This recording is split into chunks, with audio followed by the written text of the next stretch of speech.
looks like Lex Luthor about to take on Superman. Of course, Transformers had a big cartoon animated film in 1986 titled The Transformers the Movie, with no reason to bring in humans with a space adventure.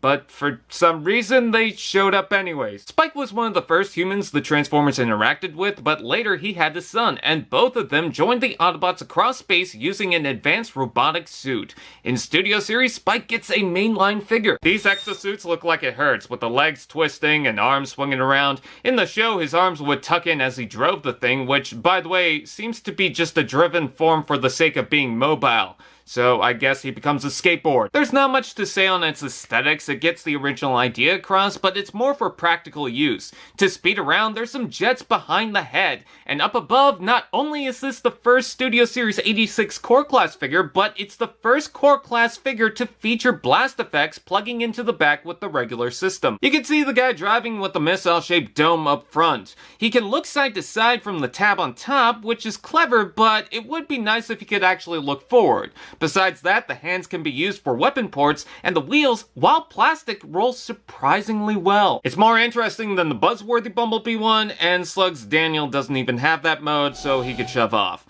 Honestly, while there isn't much to say about it, it's pretty nice just having a small, simple little thing cruising around.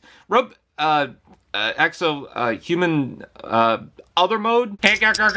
Buzz Lightyear! Now this is a mode I can get into. Spike's exosuit gives him the ability similar to a Cybertronian, but looking like the Iron Man from the 70s. He might seem a bit tall to get into a car now, but in some frames of the cartoon, the scale isn't so far-fetched anyway. It is probably the best human figure in Studio Series so far. Better than the other Witwicky chess piece, better than the brick and buzzworthy Bumblebee, and the always crouching offspring from Slug. The details are incredibly exceptional, both simple yet suitable.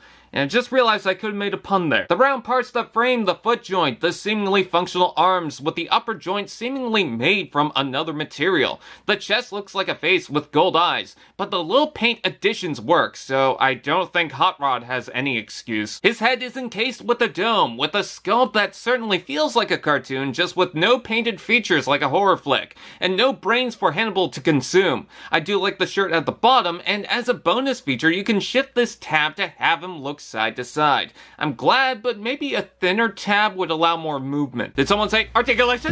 Head joint, shoulders out and in, forward and back, elbow bend, rotation below, ball joint hips, and ball joint knees. Posability has a surprising range, though it would be better to have heels. The shoulders do have a soft locking point, but nothing too problematic. And with another joint below the arm, it's easy to slip out of alignment, but there's a reason that exists. Let's take a look at the accessories. He can hold weapons, but with the lower joint rotated with the rockets, you can add these smaller blast effects. I like them. They don't need to be big, and I'm glad blast effects haven't been completely lost on these figures. Yes, he has explosive elbows. Fair warning for this figure, I did see a report of the blue section in the arm yellowing, so there's a bunch of white parts, but that's not the concern. That's weird. I don't know if he'll gain as much attention as the big leagues with an alt mode of a human RC car and just some guy inside, but it's probably the best release this form has ever gotten in the mainline, and it's surprisingly pretty impressive. It's a fun toy that's not complicated, doing a lot of things right. It's simple and makes a good addition.